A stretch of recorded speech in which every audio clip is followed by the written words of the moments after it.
আপনারা স্ক্রিনে যে মসজিদটি দেখতে পাচ্ছেন, এটি হচ্ছে দিনাজপুর জেলার ঘোড়াঘাট উপজেলার সূরা মসজিদ, অনেকেই সুজা মসজিদও বলে থাকেন।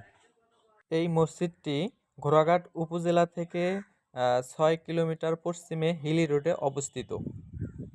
লোকে মুখে শোনা যায় গাইবীভাবেই মসজিদটি নির্মিত হয়েছে। আবার অনেকেই বলে মোগল আমলের বাংলার নবাব সুজা এটি নির্মাণ করেছেন বলেই এটির নাম সুজা মসজিদ। এক গম্বুজ বিশিষ্ট এই মসজিদটিতে দুইটি অংশ রয়েছে, একটি ভিতরের অংশ, একটি বারান্দার অংশ।